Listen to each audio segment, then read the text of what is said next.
राजीव पाटिल आने वाले हैं बीजेपी में? ऐसा मैंने भी सुना है, वो काफ़ी दिनों से चला है। लेकिन एक तो जाहिर सी बात है कि उनका कोई अस्तित्व अभी बहुजन विकास आघाड़ी में रहा नहीं है, उनका कोई रिस्पेक्ट रहा नहीं वहाँ पे। तो मैं तो आह्वान करता हूँ कि उन्होंने निर्णय लेना चाहिए, क्योंकि एक वो शीर्ष नेता है कि जो पूरा कमान संभाल सकते हैं, उनकी ताकत है, उनके पास पावर है, तो उन्होंने ऐसा कदम उठाना चाहिए, ऐसा मैं उनको आह्वान करता हूँ। तो अभी उनका तो कहना है कि कोई नहीं जाने वाला है। उनका ये भी तो कहना है कि जो वसीम विरार महानगर पालिका चुनाव होने वाला है, इसमें बीजेपी और शिंदे गुट के पास जो सीट है नगर सेवकी की, उस पर खड़ा करने के लिए उम्मीदवार भी नहीं है, चेहरे भी नहीं है। ये तो उनको बोलना ही पड़ता है, और वो बोलते ही। देखो, जब खासदार की का इलेक्शन था तो उन्होंने बोला हमारी सीट चुन के आएंगी, जब विधानसभा का इलेक्शन था तो उन्होंने बोला हमारी सीट चुन के आएंगी, डंके की चोट पर हम तीनों हमारी सीट चुन के आएगी। वो तो उनको बोलना पड़ता है, लेकिन हकीकत ये है कि उनके पैर के नीचे की ज़मीन खिसक गई है। वो अभी डरे हुए, उनको मालूम है कि लोग हम लोग को अभी एक्सेप्ट नहीं कर रहे, लोग हम लोग को डिनाई जो है पूरा उल्टा हो गया। अभी उनके दिन फिर गए, तो अभी उनके साथ यही होने वाला है। और लोग ऐसे भी जो सीनियर लोग हैं बहुजन विकास आघाड़ी में, उनका कोई सुनते नहीं, उनका कोई मान सम्मान नहीं है, उनका कोई उनको जो जिस प्रकार की ट्रीटमेंट दी जाती है उससे लोग हैरान है, और इसके लिए लोग बाहर निकलेंगे, पालिका के लिए वोटिंग करेंगे। और जाहिर सी बात है कि लोगों ने इनको धत्कारा है, लोगों ने इनको नकारा है। ये महानगर पालिका भी लोग इनको नकारेंगे, ये तो मैं डंके की चोट पे बोलता हूँ इनको। नमस्कार, मैं रवि पंडित, और इस वक्त मुंबई महाराष्ट्र में राजनीति अपने चरम सीमा पे है। महाराष्ट्र की राजनीति एक तरफ है, वसीम विरार की राजनीति एक तरफ है। विधानसभा चुनाव के पहले राजनीति काफ़ी गर्म थी, और चुनाव के बाद भी राजनीति काफ़ी गर्म है। कई मुद्दे हैं, और यहाँ पे जो सत्ताधारी पार्टी रही है 35 साल से, जो कि अब नहीं है, बहुजन विकास आघाड़ी, तो बहुजन विकास आघाड़ी के अंदर इस समय खलबली मची है, और इसके कई कारण हैं। एक तो उनके स्तंभ कहे जाने वाले राजीव पाटिल उर्फ नाना, जो कि विधानसभा पहले से खबर थी कि बीजेपी में शामिल होंगे, खबरें चलने लगी कि शामिल हो रहे हैं, निकल गए हैं, पहुंच रहे हैं, लेकिन अंत तक ऐसा कुछ हुआ नहीं। अब वसीम विरार महानगर पालिका चुनाव नज़दीक है, कभी भी हो सकता है, और ऐसे वक्त में फिर से खबरें निकल के आ रही है कि राजीव पाटिल पूरा समर्थन दे रहे हैं, राजीव पाटिल के साथ में कई नगर सेवक जा रहे हैं और बीजेपी में शामिल हो रहे हैं। और वहीं बहुजन विकास आघाड़ी के जो वरिष्ठ नेता हैं, उनका कहना ऐसा कुछ है ही नहीं, उनका कहना ऐसा कभी होगा ही नहीं, हमारे नगर सेवक नहीं फूटने वाले हैं। और ये सब खबर चला के हमारे कार्यकर्ताओं को और हमारे नेताओं को मानसिक रूप से कमज़ोर किया जा रहा है। तमाम मुद्दे हैं, कई सवाल हैं, और हमारे साथ में शिंदे गुट के नेता हैं जो वसीम विरार पालघर में शिंदे गुट को अच्छे से नेतृत्व कर रहे हैं, सुदेश चौधरी जी। नमस्कार सर। नमस्कार। सर, कई मुद्दे और कई सवाल खड़े हो रहे हैं। पहले हम शुरुआत तो यहीं से करेंगे कि ये जो 50 नगर सेवक जाने वाले हैं, खबरें आ रही है, कई चैनल पे ये खबर चल भी गई, तो क्या ये सच है बीजेपी में 50 मांझी नगर सेवक बहुजन विकास आघाड़ी के प्रवेश करने वाले हैं? एक तो जाहिर सी बात है कि बहुजन विकास आघाड़ी में जो पहले जैसा माहौल अभी नहीं है। बहुजन विकास आघाड़ी में बहुत सी खलबली मची है। उनका नेतृत्व जो है, जिस प्रकार से काम कर कर आज का नेतृत्व, तो बहुत से लोग नाराज़ है वहाँ पे, क्योंकि मैं भी वहाँ रह चुका हूँ, तो मुझे थोड़ी आइडिया है, मेरे भी बहुत लोगों से बात होती है। तो जैसी स्थिति है वैसी तो रहेगी नहीं, बहुत कुछ बदलाव होएगा और लोग वहाँ से बाहर निकलेंगे। आपके जाने के बाद जब आपने बहुजन विकास आघाड़ी छोड़ा, उसके बाद कई ऐसे चेहरे थे जो लगातार बहुजन विकास आघाड़ी छोड़ना शुरू कर दिए, और उसमें पंकज देशमुख भी थे। तो अभी उनका तो कहना है कि कोई नहीं जाने वाला है। उनका ये भी तो कहना है कि जो वसीम विरार महानगर पालिका चुनाव होने वाला है, इसमें बीजेपी और शिंदे गुट के पास जो सीट है नगर सेवकी की, उस पर खड़ा करने के लिए उम्मीदवार भी नहीं है, चेहरे भी नहीं है।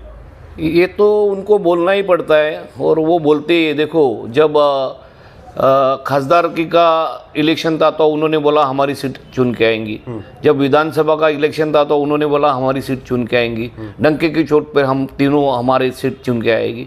वो तो उनको बोलना पड़ता है, लेकिन हकीकत ये है कि उनके पैर के नीचे की ज़मीन खिसक गई है।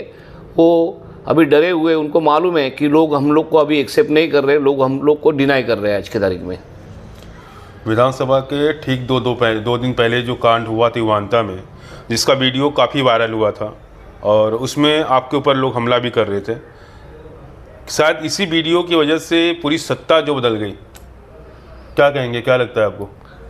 देखो, बहुजन विकास आघाड़ी की ये संस्कृति है पहले से, हर इलेक्शन में कुछ तो राड़ा करने का, कुछ तो लोगों को डराने का, एक ऐसा माहौल पैदा करने का कि लोग जा नहीं सकेंगे, जो खिलाफ है उनके वो जा नहीं पाएंगे, ऐसा एक लोगों के मन में खौफ निर्माण करने का उनका प्रयास था। लेकिन ये टाइम पे लोगों ने उनको दिखा दिया कि अभी हम डरने वाले नहीं, और लोगों ने जो उन्होंने कांड किया उसकी सज़ा लोगों ने उनको दे दी है। आपने सही कहा, 2019 में जब प्रज्वल शर्मा खड़े हुए थे तो वो सीट भी इनके हाथ से उस वक्त निकल रही थी, विधानसभा 132 की। उस वक्त नीले मोरे में रात के समय पे हमला किया गया था, तो लगता है इस बार भी उन्होंने वही ट्रिक अपनाया, लेकिन ट्रिक जो है पूरा उल्टा हो गया। अभी उनके दिन फिर गए, तो अभी उनके साथ यही होने वाला है। और लोग ऐसे भी जो सीनियर लोग हैं बहुजन विकास आघाड़ी में, उनका कोई सुनते नहीं, उनका कोई मान सम्मान नहीं है, उनका कोई उनको जो जिस प्रकार की ट्रीटमेंट दी जाती है उससे लोग हैरान हैं, और इसके लिए लोग बाहर निकलेंगे। सर, खबर ये भी सामने आ रही है और कि जब चुनाव हुआ था विधानसभा का, तो उस वक्त में जो पुराने और वरिष्ठ नगर सेवक रहे हैं, माजी नगर सेवक जो हैं, उसमें एक माजी महापौर भी रहे रुपेश यादव, उमेश नाइक हैं और तमाम ऐसे नगर सेवक हैं, इन सभी के वार्ड में जो वोटिंग हुई थी, जब उसकी काउंटिंग की गई थी तो उसमें बीजेपी को काफ़ी ज़्यादा वोट मिला था और बहुजन विकास आघाड़ी को काफ़ी कम वोट मिला था। तो जब चुनाव होगा महानगर पालिका का, तब क्या होगा? देखो, मतदार तो वही है, वो तो मतदार कोई बाहर से नहीं आने वाले, जिन्होंने लोकसभा में किया, जिन्होंने विधानसभा में किया, वही लोग नगर पालिका के लिए वोटिंग करेंगे। और जाहिर सी बात है कि लोगों ने इनको धत्कारा है, लोगों ने इनको नकारा है, ये महानगर पालिका भी लोग इनको नकारेंगे, ये तो मैं डंके की चोट पे बोलता हूँ। इनको फिर से बीएमसी चुनाव में वोटिंग नहीं मिलेगा? क्यों मिलेगा लोगों को? क्योंकि लोगों को इन्होंने क्या दिया है? लोगों को परेशानी के सिवा इन्होंने दूसरा कुछ नहीं दिया है। लोगों को पानी के लिए तरसाया है, आज लोग रास्ते पे चल नहीं पाते हैं, सब फुटपाथ ऑक्यूपाई किए गए हैं, टेंडर में भ्रष्टाचार है, टेंडर का जो भ्रष्टाचार है वो महापालिका इलेक्शन के पहले हम लोग उसको उजागर करेंगे, इनकी जो कार्य पद्धति है उसको हम लोगों के सामने लाएंगे, इतना मैं आज कहता हूँ। इनके जो बिल्डर लॉबी हैं जिससे इन्हें मोटी फंडिंग आती है, तो खबर भी आ रही है कि उन सभी बिल्डर के बिल्डिंग पर कार्रवाई होगी जो कि सभी अवैध तरीके से बना रहे हैं, तो क्या लगता है कि कार्रवाई किस हद तक होगी? नहीं, वो महानगर पालिका का विषय है, वो महानगर पालिका अपने स्तर पे वो कार्रवाई करेगी। और हमारा तो कहना ये है कि हम ये जो भी कुछ प्रकार चलते हैं, जिस प्रकार से ये लोग लोगों को ऑपरेट करते हैं, उसके ऊपर तो हम लोग अंकुश निश्चित लाएंगे। चुनाव जीतने के बाद राजन नाइक ने अभी तक कितने काम किए हैं और उस काम में से आपको कौन सा काम ज़्यादा अच्छा लगा, जो आप चाहते थे काम होना चाहिए? देखो, हमारे महायुति के तीनों आमदार जो है, तीनों आमदार जिस प्रकार से काम कर रहे हैं, रिजल्ट आने के बाद आज आप देख रहे हैं कि वो सब जगह घूम रहे हैं। आज ही स्नेहा दुबे पंडित मैडम का कार्यक्रम आया है, उन्होंने अपना पूरा मतदार संघ है उसको लेके उसके मतदार संघ में, उनके मतदार संघ में जो भी इशू है उसके लिए उन्होंने हर जगह जाके खुद जाके मीटिंग लेना चालू किया है। राजन जी नाइक ने भी जितने भी अपने मतदार संघ में प्रश्न है उसको उपस्थित करना चालू किया, उसके ऊपर मार्ग निकालने का काम चालू किया है। विलास तरे जी ने भी उनके मतदार संघ में काम चालू, तो लोग अप्रिशिएट कर रहे हैं कि ये कुछ तो बदलाव आ रहा है कि आमदार हम लोग को मिलने आ रहे हैं। पूर्वी की परिस्थिति ऐसी थी कि लोगों को 100-200 रुपया 500 रुपया खर्चा करके आमदार के पास जाना पड़ता था, आज आमदार लोगों के पास जा रहे हैं, तो उसका डेफिनेटली फ़ायदा महायुति को इस इलेक्शन में होएगा। सर, क्या लगता है वसीम विरार महानगर पालिका चुनाव कब तक होगा? अभी जो प्रकार की स्थिति है तो लग रहा है कि अप्रैल तक ये इलेक्शन होना चाहिए, क्योंकि सुप्रीम कोर्ट में पिटीशन पेंडिंग है। शायद जनवरी के 22 हफ्ते 3 हफ्ते में उसकी सुनावनी है, तो मुझे लगता है कि अप्रैल तक ये इलेक्शन होने की संभावना है। अगर इलेक्शन होता है तो इसमें शिंदे गुट के कितने नगर सेवक खड़े होंगे और बीजेपी कितने नगर सेवक खड़े होंगे, और क्या जितनी सीट होगी 126 होती है या फिर 115 होती है, सब पे खड़े होंगे? देखो, हमारा नेतृत्व शीर्ष है, हमारा नेतृत्व जो निर्णय लेगा उसका हम लोग पालन करेंगे। हमारे अभी कुछ लोग बोल रहे हैं कि हमारे पास उम्मीदवार नहीं है, लेकिन जिस दिन इलेक्शन डिक्लेयर होएगा हम लोग पूरे के पूरे हमारे उम्मीदवार, हमारे पास पूरी सूची है। हम बोलेंगे कुछ नहीं, हम दिखाएंगे इनको कि हम क्या कर सकते हैं। सर, मेरा आखिरी सवाल था, जिस पार्टी से लोग डरते थे, क्या वो पार्टी आज खुद डरी है? जाहिर सी बात है, आज उनको मीटिंग अपना पत्रकारों को बुला के बाइट देना पड़ता है कि हम ऐसे हैं, हम वैसे हैं, हमने ये नहीं किया, हमने वो नहीं किया, हमारे पास ये ताकत है, वो ताकत। अरे बोलने की क्या ज़रूरत है तुमको? तुम्हारे पास ताकत है तो दिखाओ ना, हम दिखाएंगे हमारे पास क्या है। राजीव पाटिल आने वाले हैं बीजेपी में? ऐसा मैंने भी सुना है, वो काफ़ी दिनों से चला है।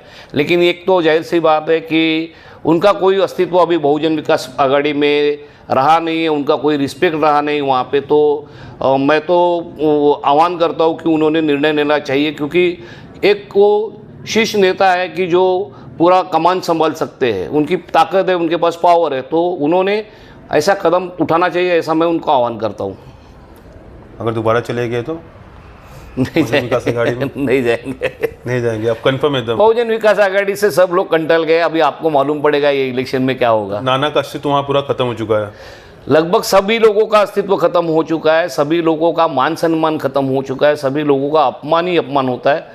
तो इससे लोग चिड़े हैं, परेशान हैं, तो लोग इस बार तो जरूर निर्णय लेंगे, ऐसा मुझे लगता है। जो एक खबरें सर आ रही है 50 नगर सेवक का, तो एक कई नगर सेवक सपोज अगर आते भी हैं तो खुद से आ रहे हैं कि उनको डरा के बुलाया जा रहा है? नहीं, मैंने जैसा कहा ना कि लोग वहाँ पे कंटाल गए, लोग परेशान हो गए। जो आज का नेतृत्व है बहुजन विकास आघाड़ी का, जिस प्रकार से काम कर रहा है, जिस प्रकार से लोगों को जो सीनियर पार्टी वर्कर है उनको जिस प्रकार से उनका अपमान होता है, तो जाहिर सी बात है कि लोग इस बार अलग निर्णय लेंगे। इस बार तो पक्का आखिरी सवाल पूछ रहा हूँ कि सत्ता चली गई, विधायकी गई, अब उनके नगर सेवक भी आप ले रहे हैं, तो ऐसा यही हाल रहा तो आने वाले वक्त में कुछ सालों में आप तो बहुजन विकास आघाड़ी का अस्तित्व खत्म कर देंगे आप लोग। नहीं, बहुजन विकास आघाड़ी को ख़त्म करने के लिए बहुजन विकास आघाड़ी का नेतृत्व ही जिम्मेदारी है। उनकी जो कार्य करने की पद्धति है, उसके वजह से आज जो कुछ हुआ है ना, उनकी कार्य पद्धति की वजह से ही हुआ है। वो प्रथम महापौर प्रवीणा ठाकुर बोलते थे कि हमारे संस्कार वैसे वैसे हमने हमारे बच्चों का ऐसे संस्कार दे, तो उनके संस्कार तो विभिन्नता में तुम सब देखे। तो जाहिर सी बात है कि इसका खामियाजा इनको इस इलेक्शन में भोगना पड़ेगा। वसीम विरार, महानगर पालिका। जी सर, धन्यवाद, थैंक यू। तो हमारे साथ में थे सुदेश चौधरी जी, काफ़ी पुराने यहाँ पे इनका अनुभव रहा है। वसीम विरार की राजनीति काफ़ी करीब से देखे हैं, सभापति रह चुके हैं, नगर सेवक रह चुके हैं और फिलहाल सिंधे गुट को यहाँ पे प्रेजेंट कर रहे हैं। तो जो तमाम सवाल खड़े हो रहे थे कि बहुजन विकास आघाड़ी के नगर सेवक जाएंगे या नहीं जाएंगे, नाना बीजेपी में जाएंगे या न जाएंगे, तो इसका एक संभावित जो एक उत्तर था इन्होंने वो सटीक दिया है। अब देखना ही होगा कि वसीम विरार महानगर पालिका में आखिरकार क्या होता है, और ये भी देखना होगा कि आने वाले वक्त में बहुजन विकास आघाड़ी से कितने नगर सेवक टूट के या फूट के बीजेपी में शामिल होते हैं।